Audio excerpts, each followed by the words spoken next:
À connaissance des causes. Non, cause wana ezali juste que héritier Watanabe avant de rentrer à Kinshasa, atika ki vraiment misala na studio. Misala on esenga kike asilisango et puis il faut yeba que ba science ya studio ko tika ba produit na studio, ça demande aussi l'argent. Voilà. Donc tango kati musala moko boye, ça doit être payé. Ça doit être facturé musala oyo kataki. Mais ndenga zonga ki Kinshasa, azonga Kinshasa pour azwa biso to kende Turquie. Voilà. Concert, il a fallu ezalaki prévu et bêta. À part concert bêta na Bercy. Il a fallu encore à ses produits dans Londres. To lale to la muki boy to moni concert eza annulé. To fongoli ba télévision to moni ba combattant bazo seka bazo sepela. Que soit disons annulé concert wana parce que bayoki requête na bango. Aujourd'hui, concert, il y a héritier Watanabe. Oye uti kozala annulé na niveau ya Turquie. Bon annulé ngo na cause ni pe na bitine. Merci beaucoup frère. Premièrement, je dois rectifier concert est annulé. Concert est reporté. Ils ont annulé.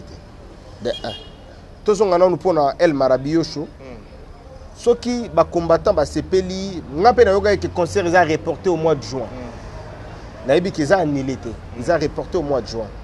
Les combattants, ce sont nos frères, ce sont des Congolais comme nous. Et comme na bango ba okende la wana ils ont bien été. Donc il y a de ceux-là pour na bango Congolais à robeta na poto te pour cop na ye esim. OK.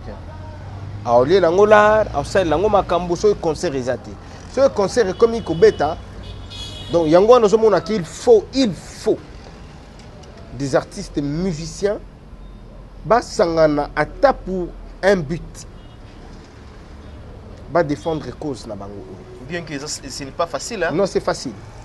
C'est pas facile. Non, c'est facile frère. Est-ce qu'aujourd'hui faire et Fali peut se réunir? Est-ce qu'on a besoin que faire et Fali bazala ba vrais amis? Tout ça qu'on a besoin d'eux. Toi on a besoin d'eux, mais toi on a besoin que bazala ba conflit.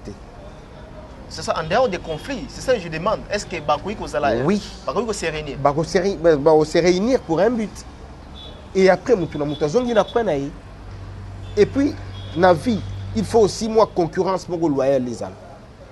Bamonika Mike Zalamana Peggy, Bangomi Balé, Simbaraté. Tu peux produire la binoka, ils ont. Mais pour dire que Bakoui se réunir, c'est faux. La concurrence loyale fait ça. Il faut ça. Est-ce qu'aujourd'hui, Torzon a Marambo, il y a report, il y a concert, Toria Wana, Tofan de la Mamouki Wana. Est-ce qu'aujourd'hui, nous avons ma concurrence? Héritier Watanabe a un concurrent au niveau de Kinshasa? Tu as un concurrent. Concurrent, tu as un fan. Comment ça? On a dit que la musique, il y a l'élo. Et donc, c'est une concurrence. Tu as dit que la musique, il y a l'élo, il y a la musique. La musique, c'est une concurrence loyale. Concurrence loyale, est-ce que l'élo, leur héritier, quand on a mis sur mon acquérant, appelle la concurrence? Tu as encore un mouton à chapeauter. Tu as un concurrent. Tu as un concurrent. Navi, notre papa chéri, le roi de la forêt, les grands mots pas au chapeauté pour les cas héritiers, ce n'est que normal. Le temps il fallait. Pourquoi nous n'attendons pas Fali? Non, toujours tanga. Il faut que tu tangi. Pourquoi pas Fali? Pourquoi n'attendons pas Fali? Donc, pour nous, on doit aller l'autre côté alors. Mais yonde mutozo linga go bakisa eloko na mutu nanga ezate pour na nyolobi otangi ferete ngana sisi makanisi nanga te mais pour la bi bongo tangi falite mais non fallait au bandana peut-être na faire rigola architecte ya mission nanga dans ça là bon siko ngape na architecte ya ba penser nanga Corona.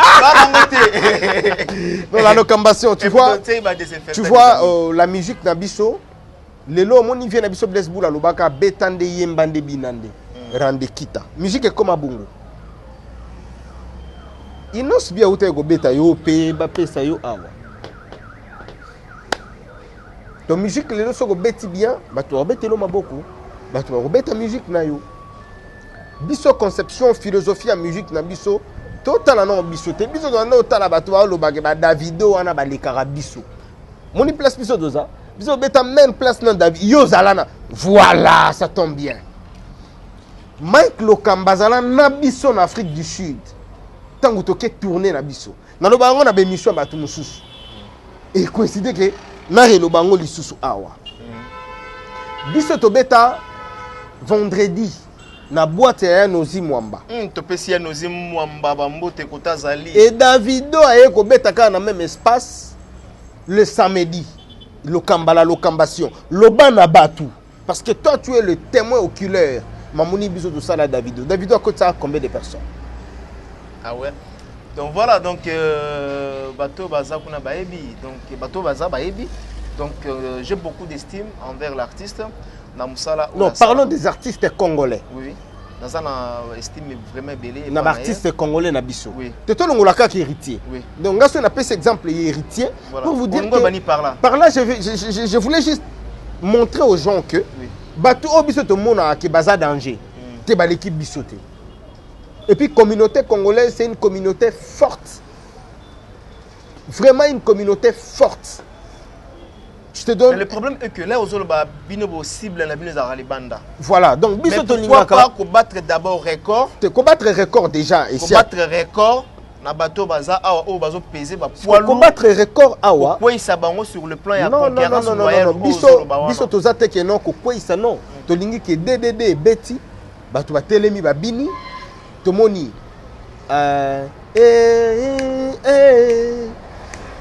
tala si mazonga moto. Mais Betty, sachez bien que la vie, le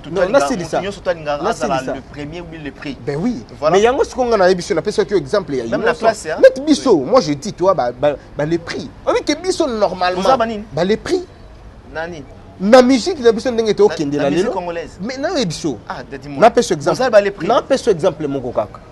Quel est cet artiste congolais? Quel est cet orchestre que tu as papa chéri? Abimisa disque. 3 ans, ok, de 4e année, abimisi dessous disque était ba voyage aka. Ba betaka ba concert. Kaka na album o wana. Mais kako po uta kutanga ba musicien awa. Yo pe tangela ngana na orchestre wana. Avant la tango longoli jibe pourquoi? Parce que papa chéri a fait plus de 9 ans, 8 ans, abimisa disque était. Bon longoli point. Te na longoli parce que yé pas na kana biso. Que on a disque était bo voyage aka bo betaka bandu. À part papa chéri. Depuis retira de bimati de l'eau. Tangelanga orchestre na tangelo ba disque na bango mi sa tout 2. Mais biso to zaka na retirade. Pour vous montrer la force de l'artiste. Héritier Watanabe a une force au yazana ngo na makila. Biso concurrence na biso zateke non, il faut ça la concurrence dans Fali Poupa. Il faut ça la concurrence dans Ritna Nina Ferregola. Il faut ça la concurrence dans les rois de la forêt. Nous c'est de la musique. Biso déjà les loso qui musique na biso bimi et Betty. Au sentir ma fan héritier ba sepeli, ma fan ya maison mère ba sepeli, ma fan ya papa chéri ba sepeli, ma fan ya Ferrego la ba sepeli, ma fan ya Fabrigas ba sepeli, ma fan ya Innocent ba sepeli, ya Fali Poupa ba sepeli, c'est comme ça. Ngande nazabo nazwaka, ba coup de fil nazwaka, ba texto. Il y a ba fanatique, il y a ba orchestre nyonso. Tu sais pourquoi les gens m'aiment? Pour mon franc parler. Et les gens m'aiment parce que je défends l'artiste. J'aime bien ta façon de parler. Aujourd'hui, tu as dit que vous êtes le premier dans la musique congolaise. Si vous êtes le premier, il fallait dans la 40e position. Non, il fallait pas. Bah, émissaire na yeba, yebi place au yaza. Moi, je ne travaille pas au sein de c'est quoi F victime. Je ne travaille pas là-bas. Na yona nga toi nenge moko na F victime to mona. Minga naza travailleur. Il y a héritier Watanabe, il y a travailleur, il y a Tim Watt. Si peut-être il faudrait faire les analyses, dans ça l'analyse dans l'orchestre, je dois mieux vendre mon orchestre, mais je ne sous-estime pas Fali Poupa. Tu parles ça de façon à ce qu'on vend au TKI. Mais je suis en train de vendre mon image et c'est comme ça. Et ce que tu dis c'est vrai aussi. Mais c'est vrai. Fali Poupa par ignorance. Par ignorance, par rapport à quoi? Fali Poupa fait bien son travail. Il vient de jouer dans Bercy. Coup de chapeau à l'artiste. L'artiste a mis plus de 40 personnes à poteau. Félicitations à l'artiste. Je lui félicite. Il fait bien sa musique. Ça la fierté à Congo. On les représenté drapeau à RDC. Tout le monde représente les drapeaux. Quand tu me dis peut-être que tu es en Turquie, les premiers orchestres, et dites-moi tu as représenté le drapeau à Nîmes. Essayons de faire cette analyse. Chacun de nous représente les drapeaux de son pays. Place Oyazo est vrai. Place Oyazo Beta. Alors aujourd'hui, nous sommes dans Nabiso. Olympia, to Zénith Nabiso, to Bercy Nabiso. Na Bercy Nabiso, to représenter le drapeau à Nîmes. Toujours, il y a RDC. Donc, pour Dadimola, donc, Binotou, comme vos artistes, vous représentez le drapeau et Mboka, c'est bien de votre réflexion. Alors, donc il sera direct. Dadimola, ça sera sincère. Je ne pas dire que parce que tu travailles avec Héritier Watanabe, il faut que vous soyez au bazar les premiers ou bien au bazar les premiers. Mais est-ce que déjà dans ça et Peggy aujourd'hui dans notre musique, Peggy, est-ce que la musique tozo minimiser force ya mon côté. Depuis na bandi awa, voilà. Na minimiser force ya mutute. Net fabriga ça auto ça la choqueuse na en Amérique. Est-ce qu'il ne mérite pas les félicitations? Il les mérite. Nalobi boy, na mboka na biso bien li banda musicien congolais nini oaza na immense succès. Immense succès. Et n'oublie pas une chose aussi. Non, n'a pas de justification. Non. Oh. Quand tu me poses cette question, moi je te dirais hérité. Selon Dadimola. Selon Dadi. Ok. En base de quoi? Voilà. La justification, yango na ninga na c'est justifié au boyaki. Non, vas-y. Il y a que dans chaque pays à monde, où le Congolais azali. Immense succès. J'ai fini. Plus reconnu. Ben, non, c'est ça. C'est ça. Dans le pays, il y a Mokili. Chaque musicien congolais a un fanatique. Chaque musicien congolais a un estime. Et surtout, tant que les musiciens sont bimisa, œuvre naïe, bah qu'on consomme en okuna. Et ça dépend maintenant de la période. Période où mutabimisi tube naïe, mutabimisi album naïe, des périodes où on a besoin de consommer album wana. Innocent Baloumé, oui, Yopé Awat, il a fait le tour du monde avec les tubes. À ça, le succès immense, donc, Nami Kolo Bazu Kutuma Tekita tout. Succès planétaire. Voilà.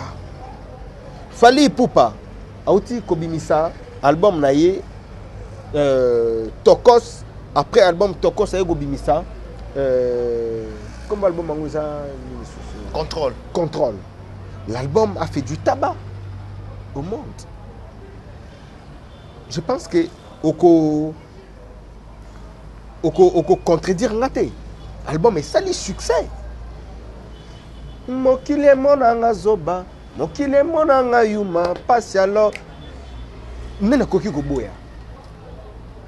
Lelo zali beba lelo yo, maître Kazi. Ouais, ça va playlist now. On se comprend. Va playlist now. Voilà. Dans Mastananga Motoswag, il y a pas où ça là. Featuring, il y a bengango featuring na boss nae. Donc pour moi, c'est un album où il connaît le succès. Est-ce qu'il faut te boyango? Parce que ce qui est la période où on a album il a fallu ezo bêta. Ndeto olobake aleki fait rigole pour faire rigole abimisi album te. Aleki héritier pour héritier abimisi album te. To longola ka banalise. Faites la légion, il y a album, il y a bam. Succès ya mutu. Attention, s'il vous plaît, frère. S'il vous plaît.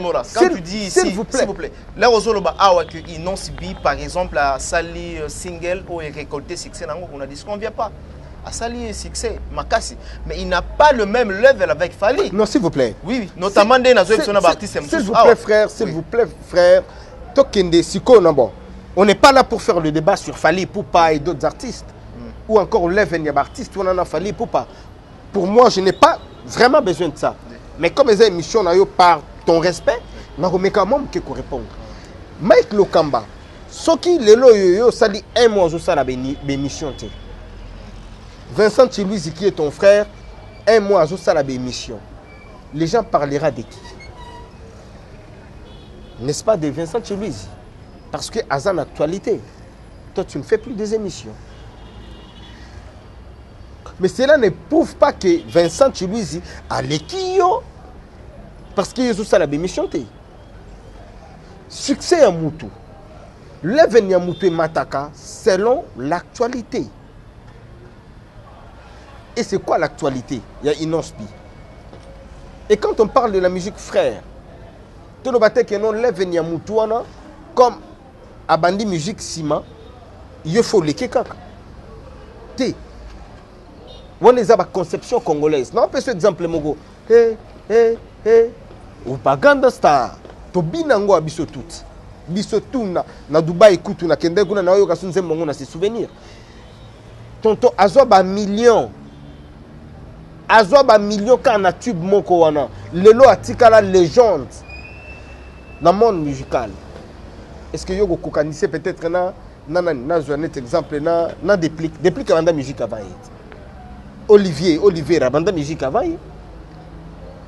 Mais on a parlé de cette personne-là avant peut-être Mastana Bisso sur le plan mondial. Donc la carrière ya mutute to tsango na musique. La musique c'est une autre chose. So peut jusqu'au carrière à Tata Mobich. Dans cet exemple, carrière à Tata Mobich, to carrière vient na biso ya ciel. Tout est na innocent, na succès au innocent en salle. Au moins que tout ça, la comparaison par rapport peut-être il y a longue carrière musicale. Parlons de la musique frère. Parlons des œuvres. Ce sont des œuvres qui vont vendre le pays, qui vont vendre nos artistes. Ferrego a fait bien son travail.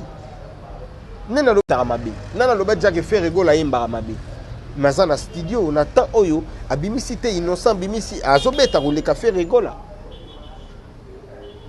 Tous de la fait rigola, pe aya, acha, nini, plan nae, et beta toi. Y'a on a choqué, le succès est périodique. Mike Lokamba Bimisi, Tobini, Peggy Abimisi, Tobini, Dadimou Abimisi, Tobini. Succès, c'est quand là, vous allez éternel, succès change à Kanao. Combien de trophées déjà beaucoup pour le moment? Il faut revoir. Là, on a une idée vraiment. Parce que les organisations qui sont artistes à Kétémé, tous les trophées. Donc il faut qu'on ait voilà, merci. Rapport. C'est qui pour nous?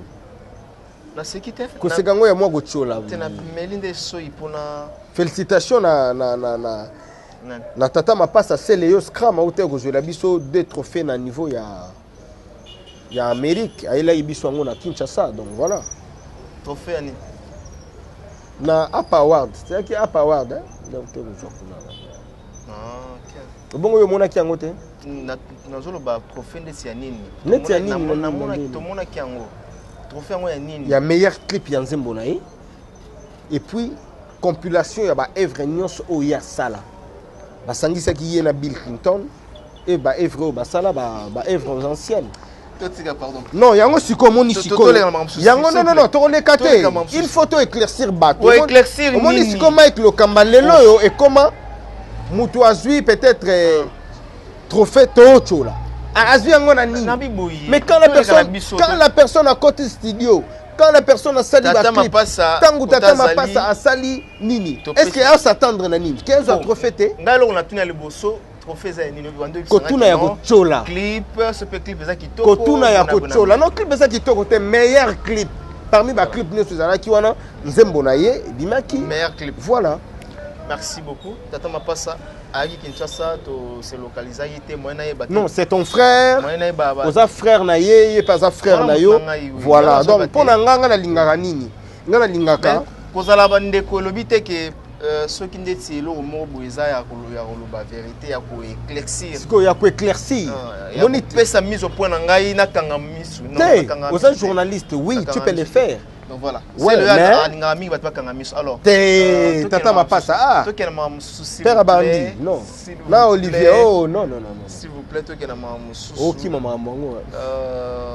Des nalingo kota na ba polémique wana te. T'es ça nango polémique c'est normal. Il y a bim ça en polémique. Il y a polémique. Nga soué nanga. Souci nanga non. Il a bien. Moi j'étais avec lui. Alobaki bo ando lo babola mona au moins trop. Na bouya en dehors il y a caméra quoi. Donc nando linga pe keno yo pe Luka frère na yo bo solo la bo arranger c'est bien. La famille est sacrée. Merci. Alors Dadimola, rapport suite il y a rapport on a bété le bisoter. Donc voilà, yango na linga qui poser une question suite il y a rapport isa personne peut ignorer fléau et côté libiso il y a coronavirus. Et toutes les frontières ils sont déjà bloquées. Na ba France wana na ba ni pas d'entrée pas de sortie. Il y a eu une limite. Et aujourd'hui, ministère de la santé turc, qui va mesure pas plus de 20 personnes dans une salle, pas plus de 20 personnes dans un restaurant.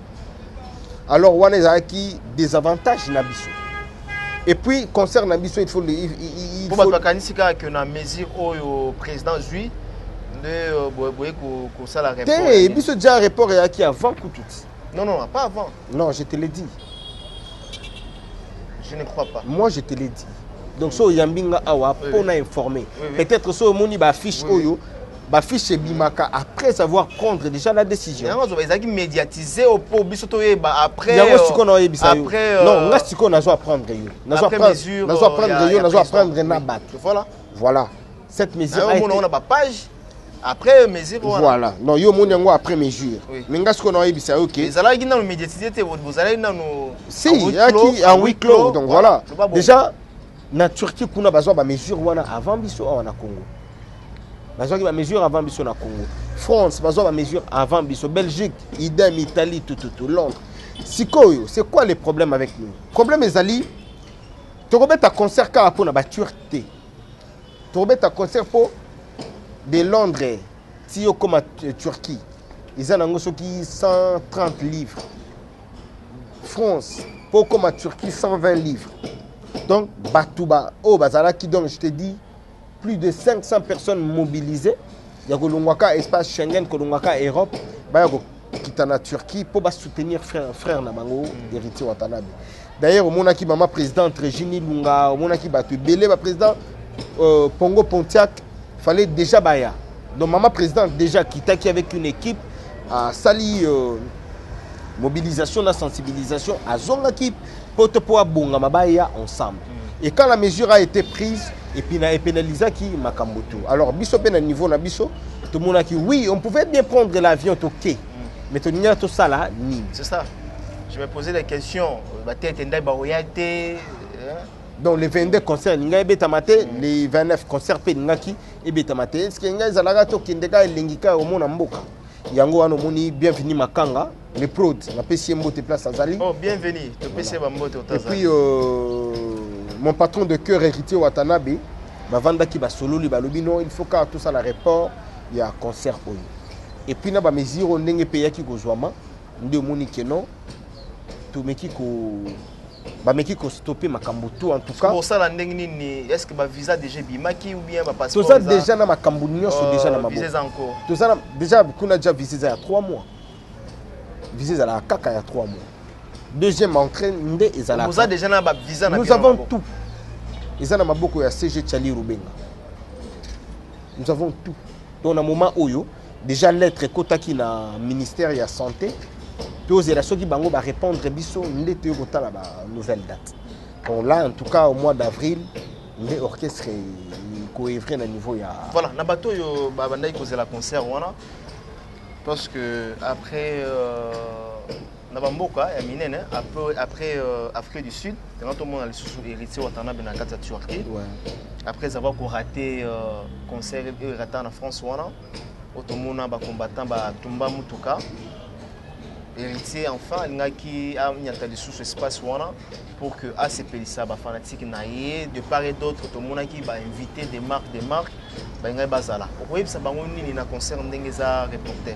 En tout cas, je pense que cette situation mongo batu il faut ba bon batu déjà ba yebi ce qui se passe. Il y a aucun pays ba ofongola ba frontière na bango pour batu ba kota des pères que ba kota ba maladie tout. Tout est vraiment pénalisé à l'instant et tous la kaka ba prochaine date et qu'on allait annoncer et puis bon ba bien na bino et puis makambutu et ça de sorte que biso tous ala wana na le kaka na émission na yo pour annoncer date oyo toko kende ko beta na niveau ya Turquie. Bozo même parce que un visa déjà bimi hein vous voyez le nombre de personnes, combien de personnes déjà tous a ébélé. Combien tous a ébélé. Ba oyo yebi ke ba okinde ba visa na bango ebimaki. Y compris Dadi Mola. Ben oui. Nous avons mokonzi na kati ya orchestre na biso. Toyebi. Donc ceux qui goga mimi bateau peut-être ba travailler en team te bongo Dadi Mola na ye. D'accord. Merci vraiment. Donc ngai en tout cas pour ba voyage na niveau orchestre bobanga na binote. Et ça na voyage mon côté peut-être que goga olinga satisfaire bateau à exclure Dadi Mola. Dans limité. Puis na mon voyage en côté. Pour biso o na ba voyage on a futo kendaka poto zongaka parce que na ba 2023 toi na mama musu to boulé makamonini députation oui ah OK futur député futur voilà. honorable wana kutu donc ya osamba kutu te na kalamu ba voter na bangonga ba voter ba tuka pour na kombo ya Dadi ou bien pour na sala ba tenga déjà na niveau bon disons ba action humanitaire wana yango te que no ba ko voter le na mutu mais yeba ilo moko nga na zo loba il faut bato ayebisanga il faut na banda ko loba yango na lobela il y a eu un moment héritier Watanabe akomaki na solaki na ye akomaki ko sunga ngai pona visibilité na nga malgré bande ko zala médiatiser te mais en tout cas ba prochain rendez-vous il faut na médiatiser rango voilà na banda ko kende otala ba mama o ba boti na commune na Kalamu ba kangi na ba hôpitaux. Je sais que tu le sais, Mike, toi tu es mon frère. Dans la yo et bana oyo baza borphelin na kendara déjà au mona bango mais cette fois-ci na olinga siko comme médiatiser parce que nga na députation na ngai na ko postuler na ngai mutu azali paré na ngeze héritier Watanabe. Ah bon? Ouais. Donc naza candidat ya héritier Watanabe. Donc il faut siko na banda ko sala action wana na banda siko ko médiatiser disons l'action parce que dans ça là déjà lelo na commune na ngaso na koti na otambola tu verras que et le maman et le jeune et le père na batutu bazala ka ne sengo ya omona nga vous avez aimé naza vraiment aimé na commune ya Kala vous appelez social wana kutu yo yebi et puis nga ezala tena ba mastananga na kola na bango ezala te que non na moni on a tikité nga il faut to kutani il faut to yambana to vandi qu'il s'agit de lier dendo ensemble qu'il s'agit de lier kwanga na nguba to lier ensemble et puis ba tutu ba omona donc ba yebike o mutu na bango. Voilà, bonne chance Dadi Mola. Donc, merci frère. Pareil un héritier Watanabe. Pareil un héritier ouais. Na yebike loko héritier Kotara et qui n'a vraiment tina sou. Amen. Voilà, et vous marchez très bien. Parlons maintenant d'autres choses. Oza quand même, on a fait sur internet entre Nana Boduga, on a vu sur Ken Piana, Makizembe, je les salue, en passant à Tazali. Bazala qui bangonio surtout me balé na niveau ya poto, Fali, Tourobaka. Dans son ensemble, Fali mtamema ibango. Ezala Nasima ya Soule, bon, Batouarobaka qui c'est Fali. Retour na bango tout le monde est pessim makelele au koto a loba au koto ba voice tout le monde comment est-ce que nana ba voice na ye eza ko panzana bazo swa nana Ken Piana oyambi message wana comment nazala qui trop choqué oui. Je connais nana c'est vraiment ma sœur. OK to benga na kutu no kwa bana tata mwasi ya bana pe ya solo c'est vraiment ma sœur. Vous avez choqué. Là, qui trop choqué. Et Ken Piana, de l'autre côté, c'est vraiment un frère. Okay. Mike, à part la télévision, à part peut-être la clash, comment on a les lots, on a fois défendre les canaïs. Batournet, c'est Ken Piana, Patchoué des filles, Pegin Tchassa.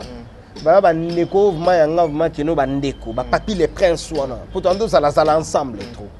Kala! Babungi Sakaka. Basingala ka ba pardon Bodouga, c'est une femme mariée. Ken Piana, c'est aussi un homme marié malgré la télévision. Basenganaka, pardon, amour raison. Parce que n'est kende la bouée. Au monaka, qui non, moi quoi, vous allez un déséquilibre na F victime. Donc, na bangomi balé, moi quoi, vous allez un déséquilibre. Pour la soule, la edi. Non, écoutez, voilà, écoutez, le voilà moi guerre, mon akati orchestre, Edi Badiata est soulé, donc on a. Donc baluka, pour ta hémorragie vraiment et kata. Et kata parce que ça lit vraiment bien quoi. Baluka babongisa. Moi je connais Nana, je connais Ken, et j'aurai aussi un temps à Solana Bango. Dans ce temps, Solana Bango.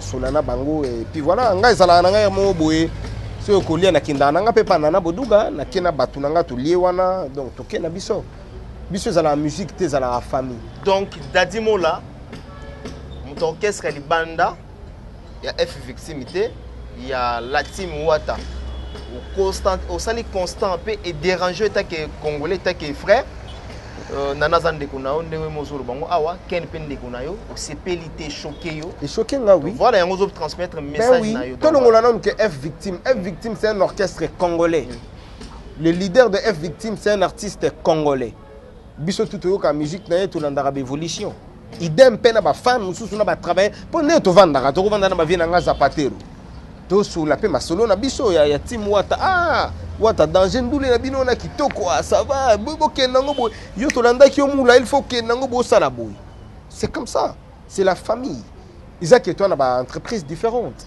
mais ce qui peut-être moi zelo et koti na poto ya muninga ko ligato tikangwa liango ka bongo no senga na kenna na boduga ba bongisa ngo donc caméra fixée na caméra donc ba landa message na yo na so senga vraiment na ken na boduga ba bongisa na mona kutu sous l'été na mona kutu di badia attaquer pe parquet hein zo mona te que so que parquet za sous mabe makasi donc yango na lobaki en tout cas ba cha un peu moi mai na vino ba boma moi masolo yango donc c'est important que ezala na ba classe quand les loups ne se mangent pas entre biso pe na orchestre na biso tout ça la peine na ba problème mama bo ezapena orchestre na bino toko ça la peine na ba problème na orchestre na biso mais tu ne me verras pas peut-être que ngana CG Charlie entre guillemets na des exemples les ategenaye que to bimisa ba voice to que na bandenge mo boy bon na biso kutu te na peut-être que non pas tu RFI Dadimo la pas tu RFI Charlie pas tu RFI BH que oyo ka biloko boye bima pas tu RFI Sarato là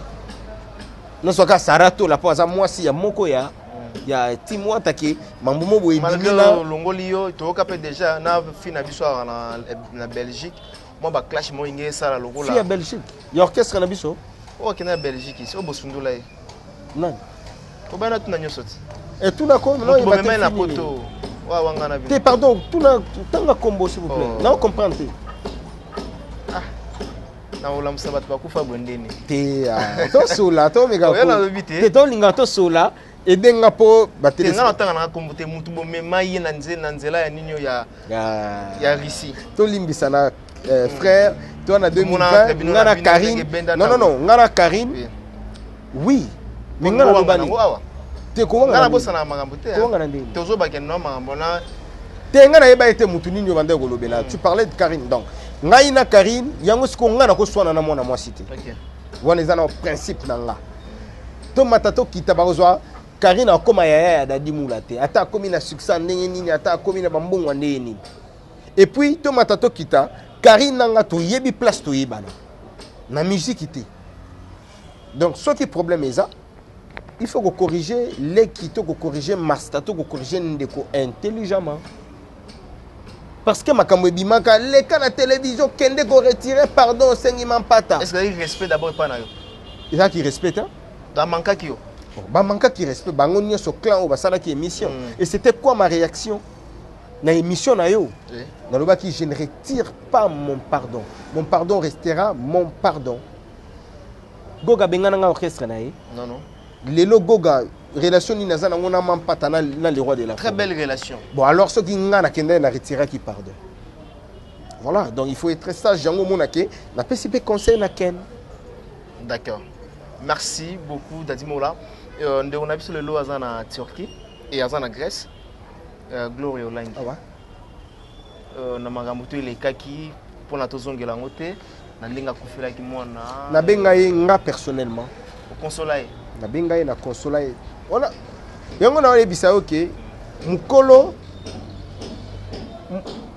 mokolo ayebi nini akosala na yo mwana moke 10e commandement yo mona été héritier yé moko kutu na émission ya nanti le mona yango oui voilà a fortifier voilà soki yé moko mutu asala ki bongo biso yango mona ke to tambola kana ba pa moko boya sagesse yango na biso limbisa pe Karine o eleka nango tenga za problème nete te po boya ki otanga kombo na ye te na lingande sko otanga ba kombo vraiment te non ça tu es une grande moni na ba monde o ya bino ya internet tu es une grande personnalité frère.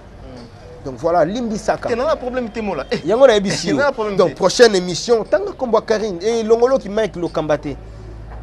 Karine restera ta jeune sœur. Que ça soit un problème nabiso. Je sais demain ou après-demain, les choses vont changer frère. Tu vois? Les choses vont changer. Donc pour Nayango, Zala na yo yo. Commis déranger na yo kututi. Ngana bengaki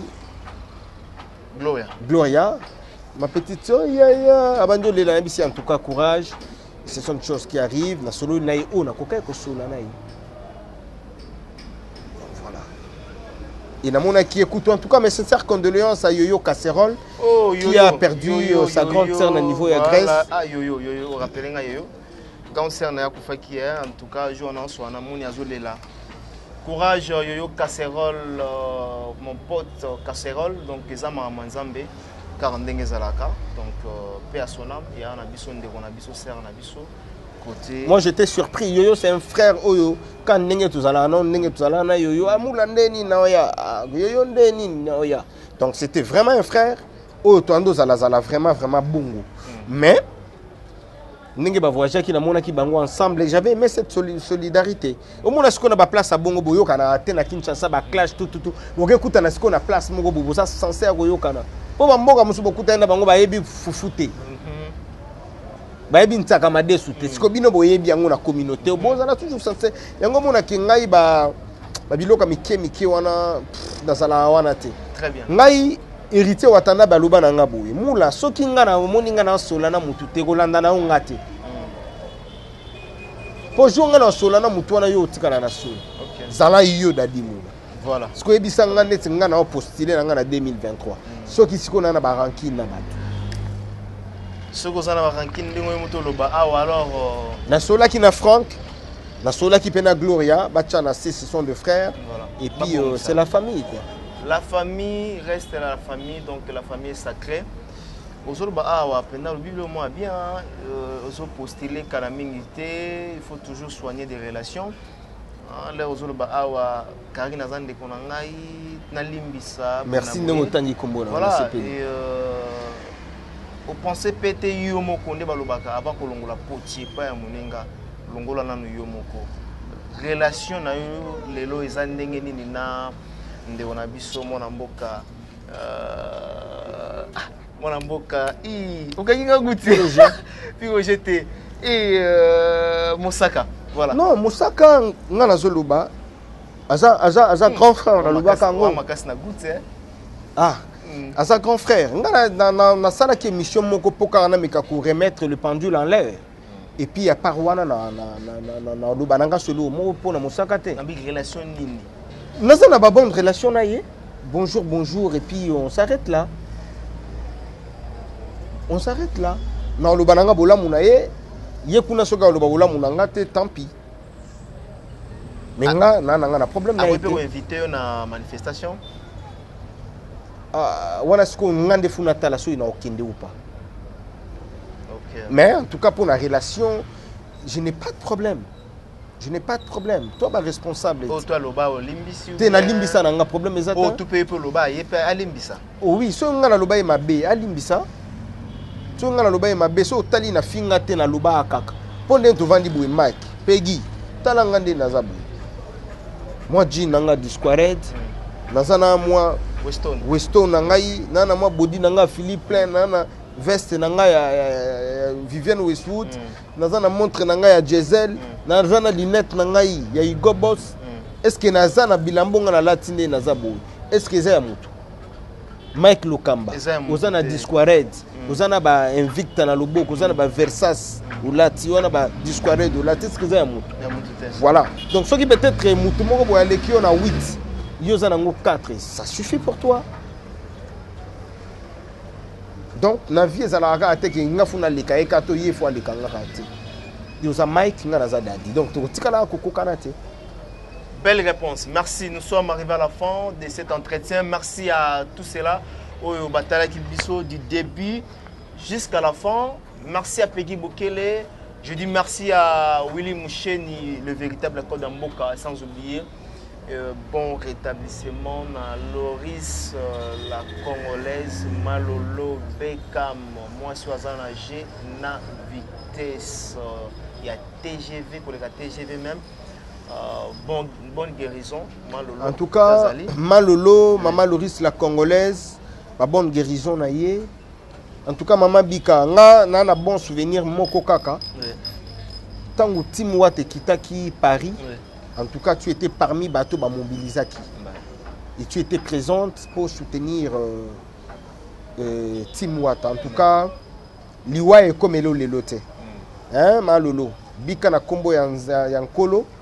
Makambu ya malamu et la lisusu longue vie à toi au kufate hein tu senga epe na nzambe en tout cas ba guérison na yo en tout cas héritier Matoko parent français je te salue mon frère les plus intelligents ça maïe l'effort héritier Matoko bon week-end na yo frérot tout ça vraiment ensemble voilà na into clôturer na programme en mouvement hein? Donc après bon tous les nano jusqu'à ce que la mesure aux la Barolongolango pour toute évolution on peut retenir quoi mi-ange mi-démon ils ont évolué très bien en tout cas ndenge go gazongaki déjà zoaki assurance wana pour asilisa ba travaux oyo azana ngo na niveau studio donc alinga vraiment asilisa ngo vite fait pour qu'il y a comme un peu kit donc au moment où nous parlons héritier Watanabe séjourne au niveau de l'Europe précisément en France donc à Paris pour na ba travaux ba on nyoso ba ozana na besoin ya ba dédicace lisusu pardon azana na confinement ben oui okay. Oui donc ba o ba ozana na besoin de dédicace bo contacter héritier Watanabe bien qu'il y a sur la trop ma solo wana vumate bébé Bobo Beloy ya zawana bo la plus na Bobo Beloy mutu azana posa bima parce que malade les 14 là to kufa na biso bina o bataya dadi dikambale bien nga tapis rouge susugi tomina monsieur bio bato bazana posa bakota na mi ba contacter Bobo Beloy ba mona ye azana Paris ba kota na Facebook na ye ba sur na Messenger ben oui on a bi l'œil du chef bon qu'est-ce que belé lia ba Bobo Beloy wana déjà quoi ba contacter Bobo Beloy voilà ou encore ba contacter na bango pengai donc il y a pas de ba contacter Dadi Moula voilà ba pesi mbongo na mamoka Dadi Moula tout oyo akopesa mbongo na ye ko koma nango OK biso to ba réglo et koma nango tu travailles à bon ceux qui gagnent liembongo wa mutu l'orchestre l'entreprise va te sanctionner pour liembongo na kombo na bango en tout cas ba contacter ngai donc Chabino en contact na moto na tembelom le plus compliqué du monde héritier Watanabe et puis makambu album oyo ngana ndo bisabino ke album oyo eleki retirada bozo chatembe bon bozela ka jour disque robima bozela jour disque robima vous allez comprendre de quel bois il s'échauffe trop parler peut tuer hein Lokamba non on a tino gitoko boyo lo bati vous en marque X au tiki na C est-ce que ça va te tuer sur le lobby non voilà nous on parle parce qu'on est sûr de nous to yebi musala yango musala ya ko yemba héritier Watanabe ayebi yango musala ya ko composer banzembo kitoko héritier Watanabe ayebi yango pona wana kutubola la na bino pongi makambo kutu za nango kutu tinite album eza kitoko et quand l'album sera sur les marchés vous allez comprendre pourquoi on parlait de ça. Bon, comprendre la bino. Donc, Bissona Kina, tout est vraiment arrêté. De stopper ma kambu tout jusqu'à nouvel ordre. Tout est baka ceux qui go gaillé et puis ma mesure autour et longwe. Vous allez voir quand est-ce que vous allez savoir quand est-ce que nous allons répondre avec nos activités. Mais en tout cas pour les productions il y a en même temps de la fin na yo. Voilà, ma production na biso il y a Turquie et ça toujours en cours. Bobanga na bino te makambu za kitoko. jour ba date kobima en tout cas na oleka toujours na ba émission na roloba mikolo na nando lo batin j'ai eu vraiment mon silence en dehors lobate les gens se posaient des questions to tika ina no kisi njora na pacho refi ba leka mona muteketa ba loba nan tudo iba non bozui pacho comme état qui non pacho so tali comme état qui to juillet te pacho sala na ina timo ata non non les asalaka akendaka mais azonga asala oya ko sala to bandela ngote te problème ezate alobaka oya ko kaka yango na ebisi yo tomi alobaka oya ko kai koloba so na lobi bozongi si a fonctionner to limbisanaka donc bon ko manquer quelque part to limbisanaka na ebisi une chose répondre ngana lokamba répondre ngana na ebisi le homo oui on est bien chez soi OK ngana ko longwa pas hériter lelo na kenanga pe orchestre musuzo pe ba proposer nga o pe yo yebi mais est-ce que na ozala na bango ndenge na zala pe hériter parce que je suis hérité na kendaka ceux qui sont na chambre abimula na za na chambre ya okota est-ce que leader musuzo osala nga bongo ou bien on nga ka dadi mula to suki na musala moi avec hérité watana on parle de tout sauf rien est-ce que na leader wana ezala pe bongo tonto ebande sikoyo yango na ebisi OK on est mieux chez soi bien sûr quand pas tu es RFI était parti mutaloba na été kekende. Tant que Zonga Monique, sa maison est là. Goga, à l'instant, c'est un parent, c'est un père. Ah, donc, Nico, il y a pas finanga. Est-ce que Mouta Souka ou a fini hériter sa poser des questions, il fait quoi dans la team? À sa communicateur. Ah, ça, ça n'est pas ah, ça l'a bien. Bien ma casse. Ah, ça l'a bien. Ah là là là là, donc ça l'a bien. Donc voilà, les garçons m'ont rasé dans la team, les là comment à la maison, mais na bosani combo na yé. Nyamako. Et donc bon tout ça là on peut bien. Tout le bani. Tout le bani hein. Bah ça là bien. Bah bon ça on bien. Merci. Mais il faut y appeler au mot boé. Mutu na façon na ya osala la musala. OK. Façon na yo ko kokanisa ngote na peut-être façon ya pays. Ko finga pe za façon hein. Oh, exemple façon à mutu. Ah, c'est sa façon. Ouais, façon à mutu vraiment. Et la façon à mutu. Et puis groupe peut se permettre un peu. Si quoi ce qui moni naïr ya team wa. Et puis reste dans cadre ya cadre faut que ça na cadre. Cadre ya la team. Na za cadre ya la team peut se permettre. Yo kana bisonga na za cadre ya la team wata. Oui. Ce qui nga moni nga lelo na leki na fingi mutu. Ouais, voilà ce que on a sanction eux, vous voyez là, on a so moni Francis Diba ya leki a fingi. Au moins, la sanction, vous voyez là. Mais une personne qui collabore, qui ne travaille pas au sein, mais qui est un collaborateur. Pas tu travailles ou encore collaborateur? Pas tu as un collaborateur. Pas tu as son propre site. Pas tu es un patron, il y a site naïe banca. Sarah Tola travaille ou bien collaborateur? Il y a ce quoi, ça travaille na biso. Travaille na biso. Bien dit. Yango zo mona ki Sarah Tola finga ne so mutu te. Très bien. Et puis au komona mutu mususu net pacho. So ki asali émission naïe.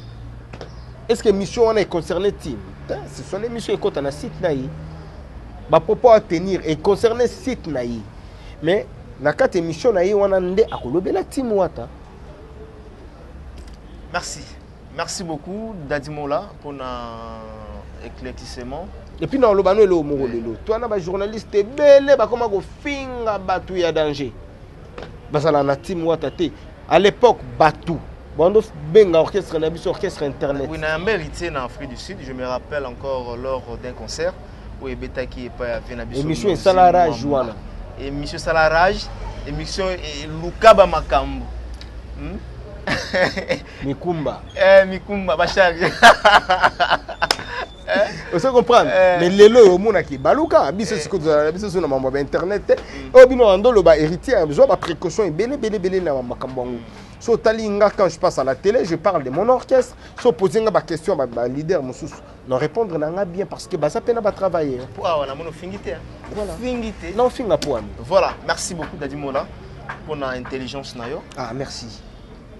Na savoir faire nayo. Merci frère. Vous ont mérité toujours ya Rosala na orchestre ya Héritier Watanabe. Merci. Pour nga ba matiso lisusu poste. Tenga déjà poste nga za déjà ça. Et what fa matisa. Ça non ça me suffit. Non ko ba on a solité fa matiso lisusu. Non comment est sina. Na bona nga mais amatiso. Te yo lo bana no. Te na otaba ninga msuma la l'aise. Te proposer. Na otaba ninga msuma la l'aise.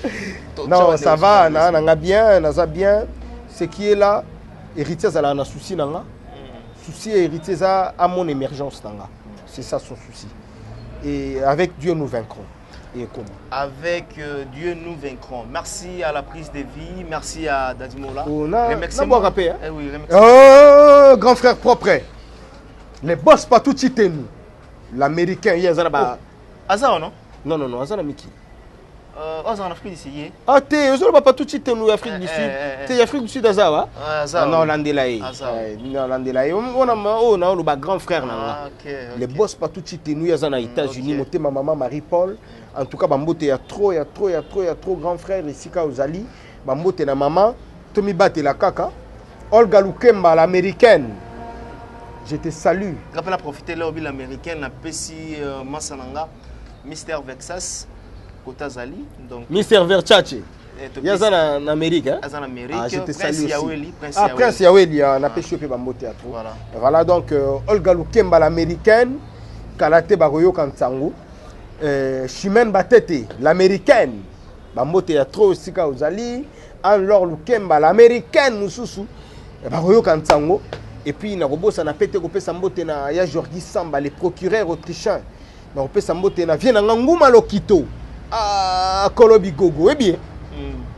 Les grands basistes viennent à Bissonguma na bantichoc. Il y a aux États-Unis, l'américain vient na Kolobi Gogo. Et donc, yes, Bilambe Silate. Ah, vient na nguma lokito. Bambote à trop. Na robot ça n'a pas coupé sambote na ya Jordi Samba déjà na pesa qui les procureurs autrichiens. Na kopé sambote lisusu na vie na ngai mukubwa Shabani. Bambote ya trop soto ko kita na niveau ya France on a zomona leader Pongo Pontiac. Na pesio bambote ya trop maître Dipiron, maître Dipi. Élisée Sifa na pesio bambote, Élisée Ifaka na pesio bambote, Dishamou Benga na pesio bambote. Na robot ça n'a pas coupé sambote na médaille d'or, maître CD. Maître Eli CD. Bossani Gimalela, le prince de la ville. Le prince de la ville. Il y a déjà Badibandazi là déjà, non? Le prince de la ville. Le prince de la ville, Gimalela n'a pas chomboté quoi. Et c'est quand aux Ali, maître Dipiron, check fou. Maman présidente Régine Ilunga n'a pas chopé Bambote à trop. Surtout qui est à niveau à Turquie, de monde à poubelle. Oh, Bogali Bogali. Bongongo. Non, en fait, on a évité qu'elle a déjà un combo bongo. Les bobbettes là, asala ah waouh, ça va. Mutuna yo. Wana mutuna biso ya kala lelo yo. Ba vient nga musaka ba komo welela ye. Wana na mo musaka aleka pe babete to. Wana sko mastananga. Bogali bongongo na mona neve nanga za wana Weber. Mfumu nzita matundu. Wana neve nanga donc il est vraiment za kuna bala na ye mundele ba osala ba vie na bango kuna. Et puis na omona nazana Mamadou Touré, le mannequin noir. La carte à Turquie, Bambote ya trop na pesio. Na bossa na te Hervé Kanga la Kangation. Hein mastananga yeso na moni na mona Ousmane Gouzele. Et puis ceux itoye tout le monde ba Fabrice Bukaka bazakuna, tout le monde ba Kati Moïse bazakuna et tout le monde et Mamoit de tona bato makeno ba uti ko kimbi ba kevma ba sawana et Sandukoti Sanduku yo yebit bango baza Nika Bokele to pese mbote à la France. Nika Bokele na pese pe bambote ya trop na moni mastananga Baby Lokula ye azana no na kin Baby Lokula je te salue mon frère. Tout ça vraiment de cœur et puis na peut bossa na te ko pesa mbote na ma petite de cœur. Bon cristal blanche ou la taille électrique na France. Cristal blanche ou la taille électrique. Na pese pe bambote cristal blanche na bossa na pete cristal Osumbu. Ma petite de cœur, on a petite sœur ya Dadimoula, motema ya tonton Pedro. Na bossa na pete ko pesa ma petite à l'issue de cœur. Hein? Nono Kamboul, je te salue. Na bossa na te en tout cas. Mon grand frère, les boss, Enoch Anga, depuis Lubumbashi, la PCP Bambote ya trop, et na France, on a batoisé Belé, Combo, Kimi, Saria Kitanu, happy birthday to you, my sister, voilà, long life.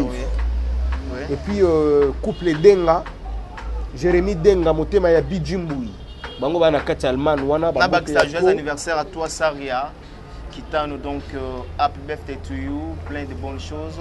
Que du bonheur dans tout ce que tu fais dans la vie.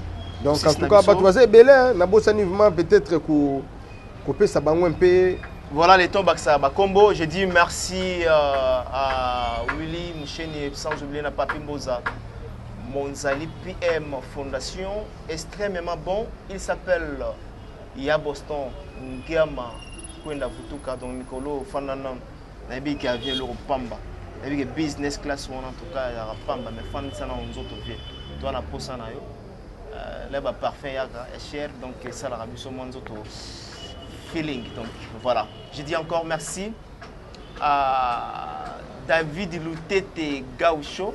Azali, mon ami, donc voilà, tu as vu que Nzambe a toujours na biso pour la maladie, pour la tragédie, toujours les canaux, toujours traverser nango. Tu as dit aussi ça na biso. Popol Kabeya Masananga depuis les États-Unis, Popol Kabeya, na PCP Bambo Théâtre, na mana moi batu belé hein. On a mon guitare, l'inet Igo boss hein. Ah, na mon été. Kenga mais la lutte contre Ngwanju. Ah, merci beaucoup. Lutte contre Ngwanju bago le kabago finga. Ce qu'on a minute na otala. Moni ba mumio ba babenga peut-être mibali na Kinshasa olingo kata téléphone te bo solo kana minute ba suka ndeni lubano ba sala ndeni o kata téléphone te o bazala na poto ba benga bazala bongo so bise no attends je te rappelle te ya lingi bongo te sur okati o so na masi mususu bo suka ndeni tu sais ba boring za ndako la minute boring. Aïe aïe. Voilà. Boring na niveau ya na yebisi yo. Na pesi ba na ngambote ba mulaska. Confinement. Ba mulaska Tamkar fils na pesi mbote na robota na pete psalm 35. Maître Christ Cicéron ba kumba mwana ndaku joli malanda ba mbote ya 3 en tout cas ba ndeko tu ba o na pesi mbote te na bike na voilà. Na go repêcher bino kaka na prochainement prochaines émissions donc merci Nabino surtout. Boring ding de on a besoin de bas. À taper biso na banda quoi. Donc tozo banga même déplacement na biso boye donc tozo banga moi trop. C'est-à-dire portefeuille nana tatou afandi awa. Tozo na ilo mo ezala ki awa. Ya prélever ngapé na prélever. To moni OK to fan. Mais na pegi toi na 1 mètre. Ozo voilà donc merci beaucoup. Ozana ndako le ko sala te, zwata moi guitare. Bandi ko yemba ou bien bandi ko interpréter banzembo to ebia mo. Te ou encore ba émission na biso kaka. Ba émission botala mo trop. Ah soki pe ya ko finga bo fingi moi trop. Moi nini wana kolongwa bino e osala. Mais to bosane le moko hein. To bosane vraiment ko présenter ba condoléances na biso. Na famille musicale ya Congo d'en face. Oh là là na artiste na biso to kufa. Orlis Mabele. Nando lingé trop donc vieux on a donc grand muto asukous. Oui. En tout cas, les Congolais d'en face, trop fort. En tout cas, dans le monde, on a vu un Kanda Bongo Man. En tout cas, paix à son âme. Paix à son âme. Donc, le deux Congo, c'est juste le même pays. Toujours déploré. Ils ont corona. Balobi Bongo. Lokuta. Balobi Bongo. Non, le vieux était malade. Ça reste à vérifier. Non, ils ont corona. Parce que corona, ils ont bâti ça. Ils ont écouté une maladie déjà. Mais ils ont le vieux était malade, le vieux était souffrant. Voilà. Merci à toi, Peggy Bokele. On se retrouve prochainement. Play. À la bien.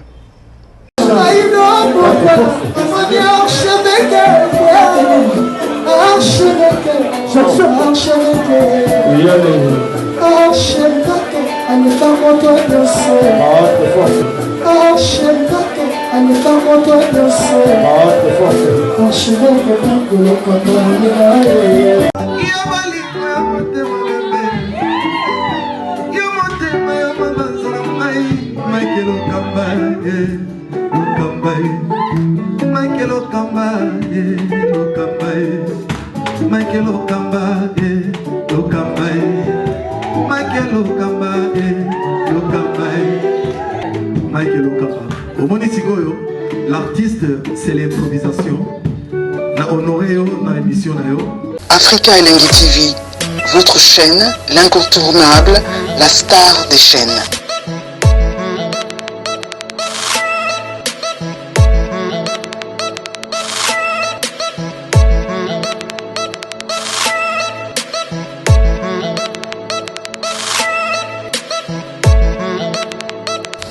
Africa Elengi TV, la magie de l'info.